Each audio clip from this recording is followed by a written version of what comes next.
అరణ్యకములు ఉపనిషత్తులు. ఇలా వేదముల 2 రకాల విద్యలని చెబుతుంది. ఒకటి ప్రవృత్తి, ఒకటి నివృత్తి. ప్రవృత్తి మార్గం ఏమిటి అంటే వేదంలో కర్మకాండ ఉంది. కర్మకాండలో అగ్నిష్టోమం చేస్తే స్వర్గప్రాప్తి,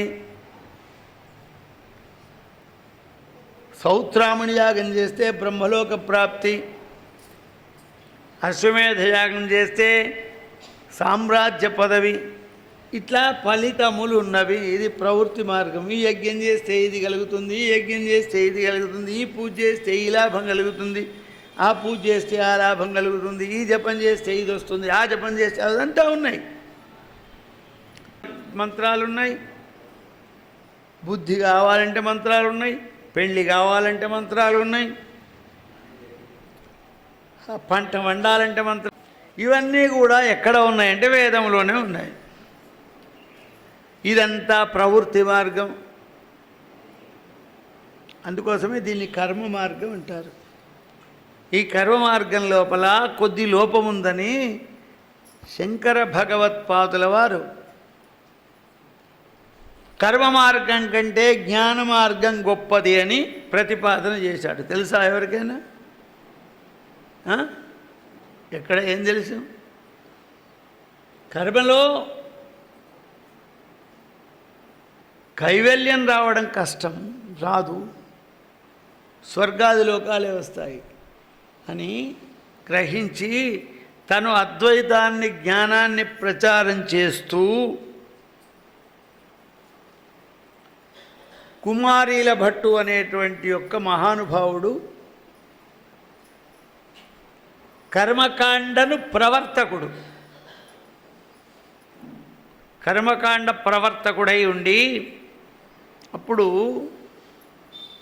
దేశం లోపల బౌద్ధ మతం విజృంభించింది. బౌద్ధ మతం విజృంభించి వేద మతాన్ని తులకన చేసింది. భారతదేశం మొత్తం బౌద్ధులే. మరి బౌద్ధాన్ని ఖండించాలి అని అంటే బౌద్ధం ఎటువంటిదో తెలియాలి. తెలియాలనంటే చెప్పాలంటే ఎవరికి చెప్తారు? అది ఎవరికి చెప్తారు?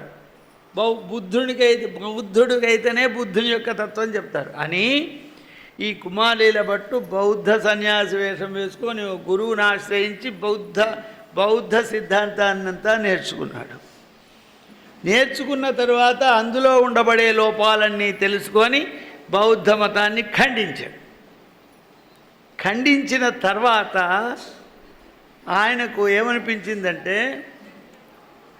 ఏదైనా కానీ ఒక గురువు దగ్గర కదా నేను నేర్చుకున్నది, గురువుకు వ్యతిరేకంగా చేసిన కదా ఇప్పుడు నేను బౌద్ధం చెప్పినటువంటి గురువుకు నేను వ్యతిరేకంగా చేసినాను. ఈ వ్యతిరేకంగా చేసిన దానికి ప్రాయశ్చిత్తం, గురువుకు ద్రోహం. వాడు ఎవరన్నా కానీ ఆయన ఆశ్రయించిన ఆయన దగ్గర నేను నేర్చుకున్నా గురువు. ఆ గురుద్రోహానికి ఏం ప్రాయశ్చిత్తం విధించిందంటే అగ్నిలో కాలిపోవుడు అని ప్రాయశ్చిత్తం అని తెలిసి పెద్ద ఉనుక పోసుకొని ఉనుకని అంటించుకొని శరీరం నిండా ఉనుకలో కూర్చున్నాడు. ఉనుక ఎట్లా కాలుతుంది? ఒకసారి కాలుతుందా? ఆ ఉనుకలో కాలుతూ ఉన్నటువంటి సమయంలో శంకరాచార్యుల వారు కుమారుల భట్టు దగ్గరికి వెళ్ళాడు. వెళితే అయ్యా నీతో నేను వాదించాలి, నిన్ను బ్రతికిస్తా, లేచి నాతో వాదించమన్నాడు.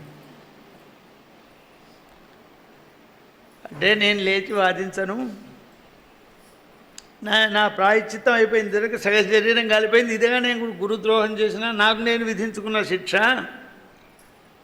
మా మార్గం కంటే నీదే గొప్పది, నేను ఒప్పుకున్నా. నువ్వు సాక్షాత్తు శంకరునివే, నన్ను అనుగ్రహించడానికి నా దగ్గరికి వచ్చినావు, ఇప్పుడు నేను నీతో వాదించలేను. కానీ నా శిష్యుడున్నాడు మండనమిశ్రుడు, ఆయన దగ్గరికి వెళ్ళి నువ్వు వాదించు, వాడిని ఒప్పించు, నన్ను ఒప్పించినట్టే అని ఆ కుమారీల భట్టు తన శరీరాన్ని విడిచిపెట్టాడు.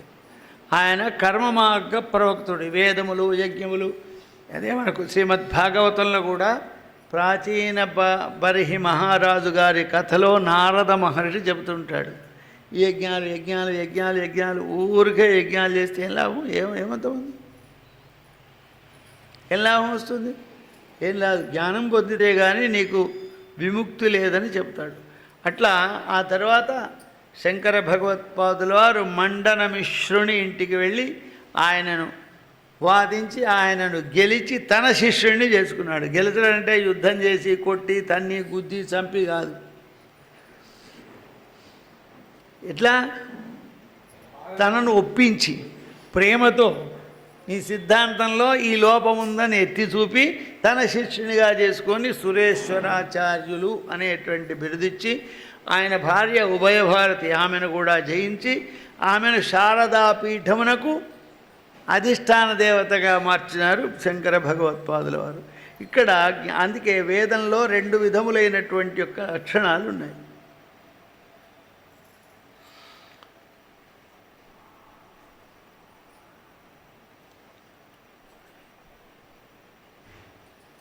ఈ యొక్క వేద జ్ఞానాన్ని మీరు పొందినారు. మార్కండేయ మహర్షి మీ యొక్క చరిత్రను చెప్పి మిమ్ములను వేడి నా యొక్క అనుమానములు తీర్చుకోమని నన్ను మీ దగ్గరికి పంపినాడు. మీరు జ్ఞానదర్శులు. మీ సాంగత్యం ప్రాప్తించినప్పటికీ కూడా నాకు సందేహాలు తీర్చలేదు అని అంటే అది నా దురదృష్టమే తప్ప మీ యొక్క గొప్పతనం లోపం కాదయ్యా. ప్రవృత్తి నిర్వృత్తి అనేటువంటి 2 కర్మల్లో జ్ఞాన కర్మలందు విశదమైనటువంటి బుద్ధి ఎట్లా కలుగుతుంది, అట్లాగే ఈ సృష్టి ఎట్లా జరిగింది, ఈ భూమి ఏ విధంగా ఏర్పడ్డది, సమస్తమైనటువంటి సృష్టి ప్రళయములు జరిగినటువంటి యొక్క విధానాన్ని చెప్పు అడిగారు. అప్పుడు ప్రశ్నభారో యమతులో యత్వయా ముని సత్తమా పృష్టంతే ప్రవక్ష్యామస్తృణుష్వేహ జైమినే. జైమిని మహర్షి నువ్వు అడిగినటువంటి ప్రశ్న చాలా పెద్దది. అయినప్పటికీ మాకు బుద్ధికి దోచినట్టుగా మా గురువు గారైన మార్కండే మహర్షి క్రౌష్టికి అనేటువంటి మహర్షి, ఆయన పేరేంది? క్రౌష్టికి. మళ్ళీ మనం జ్ఞాపకం ఉంచుకోవాలి. మార్కండేయ మహర్షి క్రౌష్టికి అనేటువంటి వానికి మహాత్ముడు.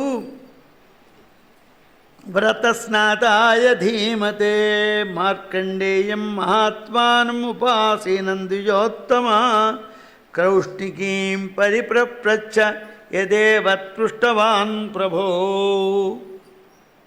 ఈ క్రౌష్టికి అనేటువంటి వాడెవడు? వ్రతస్నాతుడు. వ్రతస్నాతుడు అంటే బ్రహ్మచర్య దీక్ష తీసుకున్నటువంటి వాడు. విద్యాభ్యాసం పూర్తి చేసిన తర్వాత సమావర్తన కర్మ అని ఉంటుంది. అదే స్నాతకోత్సవం అంటారు. ఇప్పుడు కూడా యూనివర్సిటీలు చేస్తున్నాయి స్నాతకోత్సవం యానివర్సరీ అని. సంవత్సరం గారు స్నాతకోత్సవం చేసి అందులో అందరికీ పట్టాలు సర్టిఫికెట్లు ప్రదానం చేస్తాయి. అట్లా గురువు గారి దగ్గర స్నాతకం ఉత్సవం చేసుకోవాలి. స్నాతకోత్సవం చేసుకొని గురువు గారి యొక్క అనుమతి తీసుకొని ఏం చేస్తాడంటే వీడు గురువుగారి దగ్గర వీనికి వేదం వచ్చింది, శాస్త్రం వచ్చింది, జ్ఞానం కూడా వచ్చింది.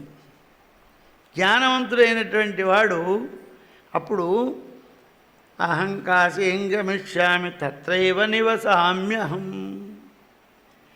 అయ్యా నాకు విద్యాభ్యాసం పూర్తయింది, జ్ఞానవంతుడిని అయిపోయినాను, నాకు ఈ సంసారం పట్టది, ఇక నేను కాశీకి వెళుతున్నాను అని వెళ్ళిపోతాడు. వెళ్ళిపోయేటువంటి వాడిని అప్పుడు అమ్మాయి యొక్క తండ్రి తువ్వలో దొరికించుకొని, నాయనా ఇది పద్ధతి కాదు, నువ్వు గృహస్థాశ్రమాన్ని స్వీకరించి సంతానాన్ని పొంది నీ మాతాపితృల యొక్క రుణం తీసుకో, దానికి నా బిడ్డ ఇమం సాధ్వీం మమ సుత, నా బిడ్డ ఉంది బుద్ధిమంతురాలు, నీకు గృహస్థాశ్రమంలో తోడుగా ఉంటుంది, ఈ అమ్మాయిని పెళ్లి చేసుకో, ఆ తర్వాత నీవు వానప్రస్థుడవు, సన్యాసి కావచ్చు, కొన్ని పనులున్నా ఇప్పుడే నీవు పోకూడదు అని మామగారు చెబుతారు. చెప్పి వాడిని మళ్ళీ తీసుకొచ్చి కొంతకాలం తర్వాత పెళ్లి చేస్తారు. ఇవన్నీ ఏమైనా ఇప్పుడు అంటే తంతులుగా మారిపోయినాయి. ఆల్రెడీ పెళ్లి కుదురుతుంది, వీడు అప్పుడు స్నాతకం అని చేసుకుంటాడు. ఏదో వేద వ్రతాలు, 3 వేద వ్రతాలు చేయాలి. 3 వేద వ్రతాలకు ఒకే మంత్రంతో మన వాళ్ళు పూర్తి చేస్తున్నారు, అన్నీ అయిపోతున్నాయి.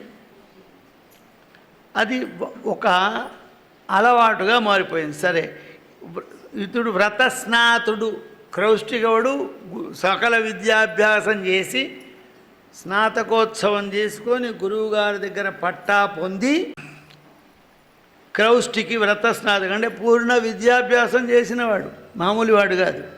అతడు ఒకనాడు మార్కండేయుడి దగ్గరికి వెళ్ళి,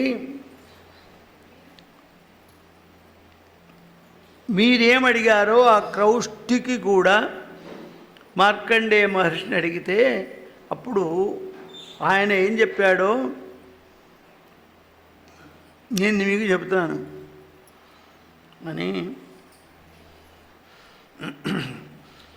అప్పుడు మంగళాచరణం చేస్తున్నాడు. ఏదైనా ప్రారంభం చేసే ముందు భగవద్ధ్యానం చేయాలి.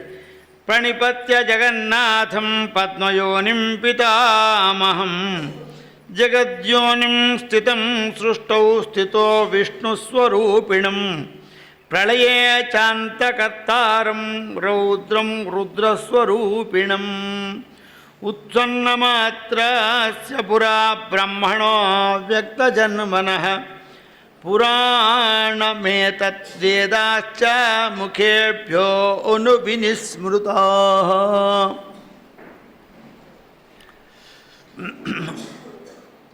పరబ్రహ్మకు నమస్కారం చేస్తూ, ఏ పరబ్రహ్మ అయితే బ్రహ్మ రూపంలో ఉండి సృష్టి చేస్తుందో, ఏ పరబ్రహ్మ విష్ణు రూపంలో ఉండి పరిపాలన చేస్తుందో, ఏ పరబ్రహ్మ తత్వం రుద్ర రూపంలో ప్రళయకాలంలో అందరినీ లయం చేస్తుందో, అటువంటి పరతత్వానికి నమస్కారం చేస్తున్నాను అని చెప్పి, అవ్యక్తం అయినటువంటి తత్వంలో వ్యక్తమైంది మహత్తత్వం. అవ్యక్తం నుండి మహత్తత్వం, మహత్తత్వం నుండి ఒక చిన్న కదలిక వల్ల ఓంకారం, ఓంకారం నుండి సగుణపర బ్రహ్మ ఆవిర్భవించాడు. ఎప్పుడైతే బ్రహ్మగారు ఆవిర్భవించారో అతని 4 ముఖముల నుండి 4 వేదములు ఆవిర్భవించాయి.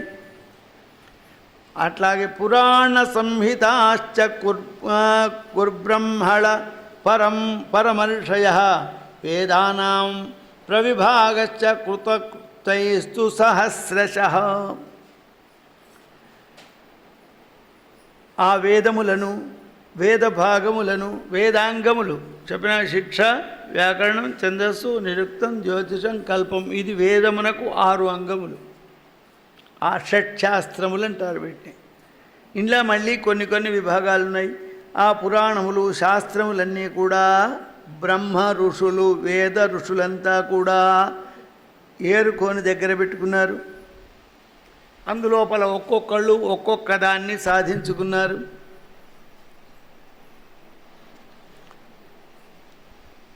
ఆ మహత్వుల యొక్క ఆదేశం లేక ధర్మము, జ్ఞానము, వైరాగ్యము, ఐశ్వర్యభావము ఇవి కలుగుట అసంభవం. ఎందుకు ఎవరి దగ్గర అయితే విజ్ఞానం ఉందో వారి ఆశిస్తుంటేనే ఇది మనకి కలుగుతుంది. అప్పుడు బ్రహ్మమానస పుత్రులైన 7 ఋషులు ఉత్పన్నమైనారు. వాళ్ళ నుండి వేదములు, వేదముల నుండి ఉపనిషత్తులు, ఆ తర్వాత పురాణములు, ఆ తర్వాత సంహితలు ఏర్పడ్డాయి.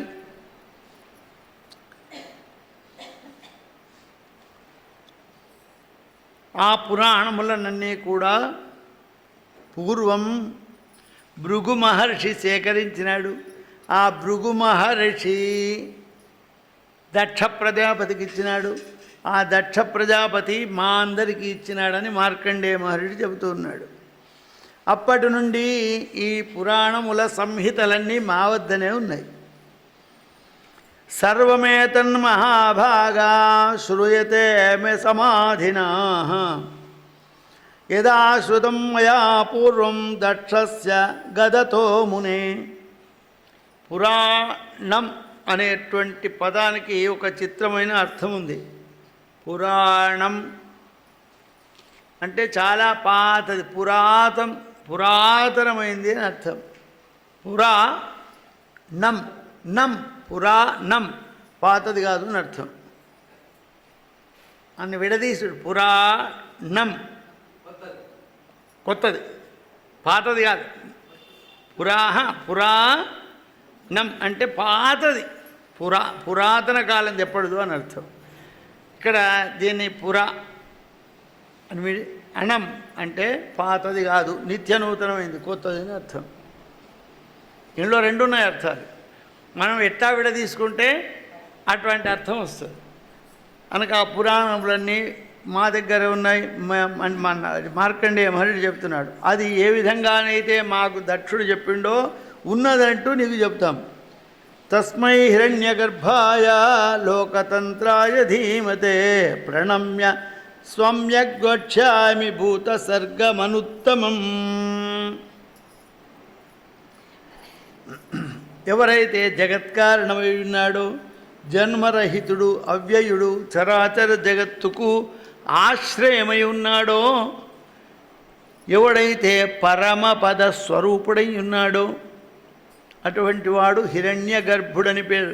హిరణ్యగర్భస్తమవత్తతాగ్రే భూతస్య జాతః పరే ఏక ఆసీత్ యథాధార కస్మై దేవాయ హవిషా విధేమ అని వేదం చెబుతుంది.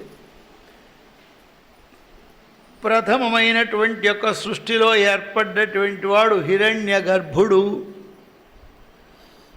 బ్రహ్మగారికి కూడా హిరణ్య గర్భుడు అనే పేరుంది, విష్ణువుకు హిరణ్య గర్భుడు అనే పేరుంది, శివునికి హిరణ్య గర్భుడు అనే పేరుంది. వేదం చెబుతుంది హిరణ్య గర్భ సమవత్తతాగ్రే భూతస్య జాతః పతిరేక ఆసీత్. సమస్తమైన సృష్టి అంతా హిరణ్య గర్భుడి నుంచి వచ్చింది. భూతస్య జాతః పరివేక ఆసీత్. ఒకే ఒక్క పరతత్వం నుంచి సమస్త సృష్టి వచ్చింది. ఇది ఎవరు చెప్తున్నారు? వేదం, శాస్త్రం చెబుతుంది. సైన్స్ కూడా అదే చెప్తుంది. సైన్స్ కూడా ఏముంది, ఈ సృష్టిలో ఏమున్నాయి? అణువులు ఉన్నాయి.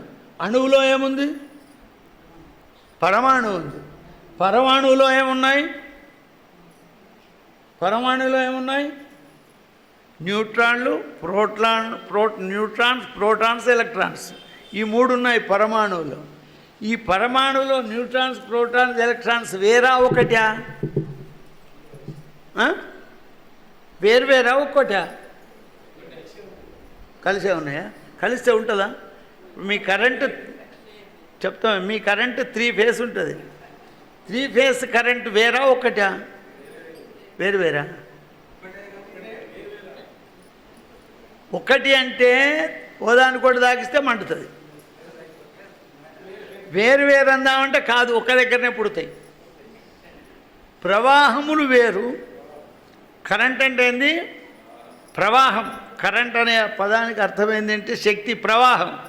ఆ విద్యుత్ శక్తి ప్రవాహము లోహముల ద్వారా, విద్యుత్ జానకముల ద్వారా జరుగుతుంది కదా. అయితే దాని యొక్క ప్రవాహాన్ని అనుసరించి 3 ఫేసులు ఏర్పడ్డాయి. ఒకటే కానీ 3 రకాలుగా ఏర్పడ్డాయి, 3 మార్గాలు ఏర్పడ్డాయి. అని ఒకటే. ఈ ఎలక్ట్రాన్స్, ప్రోటాన్స్, న్యూట్రాన్స్ ఒకటే. కానీ ఈ పరమాణువులో ఉండబడే న్యూక్లియస్లో, న్యూక్లియోలైలో ఇవి ఒక్కొక్కటి ఒక్కొక్క దిశలో తిరుగుతుంటుంది. కొన్ని ఇట్లా తిరుగుతాయి, కొన్ని ఇట్లా తిరుగుతాయి, కొన్ని ఇట్లా తిరుగుతాయి, కొన్ని ఇట్లా తిరుగుతాయి. ప్రతి సృష్టిలో మనిషి దగ్గర నుంచి, దున్నపోతు దగ్గర నుంచి, ఇనుము నుంచి బంగారం దాకా గవే ఉన్నాయి. వాటి యొక్క సంఖ్యను అనుసరించి వీడు దున్నపోతా, మనిషి, చెట్ట, పిల్ల, కుక్కను ఏర్పడ్డది. వాటి సంఖ్య, వాటినే జీన్స్ అంటారు. అవి సంఖ్యామానంలో ఎక్కువ తక్కువ అయితే వీడి ఏమవుతాడో అదేమవుతుందో నిలబడ్డా. అవి ఎక్కడుంటాయి? సూక్ష్మ సూక్ష్మాతి సూక్ష్మం, అత్యంత సూక్ష్మంగా ఉంటుంది. పరమాణువే కనబడదు, అణువే కనబడదు, అలా పరమాణువు అసలే కనబడదు. ఆ పరమాణువులో ఉండబడే న్యూక్లియస్ అసలే కనబడదు, ఆ న్యూక్లియస్లో ఉండే న్యూక్లియోలే ఇంకా కనబడదు. అందులో ఇవి ఉంటాయి కొన్ని, అవన్నీ ఒకటే. ఒక్క దగ్గర నుంచి అణు విస్ఫోటనం చెంది బిగ్ బాంగ్ అని ఒక పెద్ద ప్రయోగం చేసిండ్రు సృష్టి ఎట్ట ఏర్పడవుతో తెలుసుకోవడానికి. పెట్టినారు కానీ వానికి ఏం ఏర్పడలే. ఇట్లా ఒకే పదార్థం నుండి సృష్టి వచ్చింది. మన వేదం అదే చెప్పింది కదా, హిరణ్య గర్భ సమవర్తతాగ్రే భూతస్య జాతక్పతరేక ఆసీత్. ఒకే పదార్థం నుండి సమస్తం వచ్చింది. కానీ ఇది అర్థమైనట్టే ఉంది, ఏమర్థం కాదు, నమ్మాలి కొన్ని. అటువంటి యొక్క హిరణ్య గర్భునికి నమస్కారం చేస్తున్నాను, వినవయ్యా. మహత్తత్వం మొదలు సామాన్య ప్రపంచం వరకు ఈ సృష్టి పురుషుని వలె అధిష్ఠితమైనది. ఇక్కడ పురుషుడు అంటే మైంలేమా అనొచ్చు వీళ్ళు. పురుషుడు అంటే మగవాడని అర్థం కాదు. పురుషుడు అంటే పరమాత్మ అని అర్థం. అట్లే కాదు, పని చేసేవాడని అర్థం. పని ఎవరు చేస్తే వాళ్ళు పురుషులు, పని చేసిన వాళ్ళు పురుషుడు. ఏ పని అంటే ఏ పని అయినా అది ఒక పని, ఒక క్రియ చేసిన వాడిని పురుషుడు అంటారు. అందుకే జగన్మాతకు పురుషకార స్వరూపిణి అన్నట్టు, సమస్త క్రియలు చేయించున్నది. అది సూక్ష్మ ప్రకృతి, అక్షయము జీర్ణము కానిది, అపరిమితమైంది. ఏది ఉన్నదో, దేన్నైతే ఆశ్రయించక ఉన్నదో, ఏది శబ్దస్పర్శ రూపరహితమైందో, అనంతమై ఉన్నదో, ఏది ఉత్పత్తి స్థానమై ఉన్నదో, ఏది దేనివల్ల త్రిగుణములు ఉత్పన్నమైనవో, ఏది కనబడకుండా ఉన్నదో, ఏది ఎప్పుడూ విరాజిల్లుతూ ఉన్నదో, ఏది అవిజ్ఞేయమై ఉన్నదో, ఏది కారణమై ఉన్నదో అటువంటిదే పరబ్రహ్మ. అది ఎట్లా ఉంటుంది? ఎతో వాచా నివర్తంతే అప్రాప్య మనసా సహ. మనస్సుతో చెప్పరాదు, మనస్సుతో ఆలోచించరాదు, నోటితో చెప్పరాదు, కళ్ళతో చూడరాదు. అది పరతత్వం. ఆ పరబ్రహ్మ పరతత్వమే జగత్తును వ్యాపింపజేసింది. ఈ సృష్టి గుణమూల కారణంతో ప్రకృతిం స్వామధిష్టాయ విసృజామి పునఃపునః. ప్రకృతిని అంటే ప్రకృతిలో ఏమున్నాయి? సత్వరజస్తమో గుణములు కలిగినటువంటిది ప్రకృతిని. ఈ ప్రకృతిని ఆశ్రయం చేసుకొని నేను అనేకమైనటువంటి సృష్టిని చేస్తున్నాను. అంటే ఈ ప్రధాన తత్వం ఆవిర్భూతమై మహత్తత్వం ఆవిర్భవించింది. మహత్తత్వం నుంచి అహంకారం. ఈ అహంకారము రాజసము, తామసము, సాత్వికము. ఈ తామస అహంకారంతో పంచభూతాలు ఏర్పడ్డాయి. అది ప్రధానతత్వంతో కప్పబడి ఉన్నాయి. దీని ప్రకారంతో వికారం పొంది శబ్దస్పర్శ రూపరసగంధములనేటువంటి ఒక్కొక్క తన్మాత్ర ఏర్పడ్డది. ఈ భూతాల నుండి మహత్తత్వం నుండి ఆకాశం ఏర్పడ్డది. ఆకాశం యొక్క గుణం ఏమిటి? శబ్దం. ఆకాశ గుణం శబ్ద తన్మాత్ర. ఈ శబ్ద తన్మాత్రను వల్ల స్పర్శ తన్మాత్ర వల్ల వాయువు ఏర్పడ్డది. ఈ వాయువు నుంచి శబ్ద స్పర్శ రెండు తన్మాత్రలు కలిసి రూప తన్మాత్ర ఏర్పడ్డాయి. ఆ రూప తన్మాత్ర వల్ల అగ్ని ఏర్పడ్డది. శబ్ద స్పర్శ రూపములు అనే మూడు తన్మాత్రలు కలిగిన అగ్ని వల్ల రస తన్మాత్ర ఏర్పడ్డది. రస తన్మాత్ర వల్ల నీళ్లు ఏర్పడ్డాయి. శబ్ద స్పర్శ రూపములనేటువంటి రసములనే నాలుగు తన్మాత్రలు నీళ్లలో ఉన్నాయి. ఈ నాలుగు తన్మాత్రలు కలిసి గంధ తన్మాత్ర ఏర్పడ్డది. ఈ గంధ తన్మాత్ర వల్ల భూమి ఏర్పడ్డది. ఈ విధంగా పంచభూతములు ఏర్పడ్డాయి. ఈ పంచభూతములు వేరువేరుగా ఉన్నప్పుడు మనకు ప్రయోజనం లేదు. ఈ పంచభూతములు పంచీకరణం చెందాలి. పంచీకరణం చెందితే మనకు ఉపయోగం. ఇప్పుడు ఒక్కొక్క భూతంలో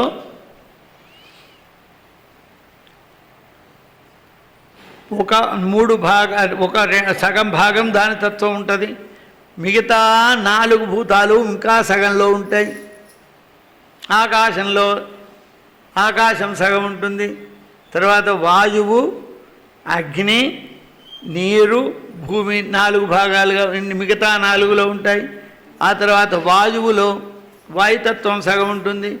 ఆ వాయుతత్వంలో మిగతా సగం లోపల ఆకాశము, భూమి, అగ్ని, నీరుంటాయి. ఆ అగ్ని లోపల ఈ 3 ఉంటాయి, ఈ 4 ఉంటాయి. ఇట్లా భూమి లోపల మిగతా 4 ఉంటాయి. ఇది పంచీకరణం చెందింది.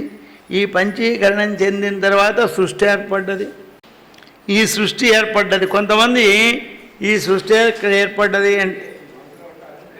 ఎక్కడ ఏర్పడ్డది అంటే కొంతమంది చెప్తారు ఈడెన్ గార్డెన్లో ఏర్పడ్డది.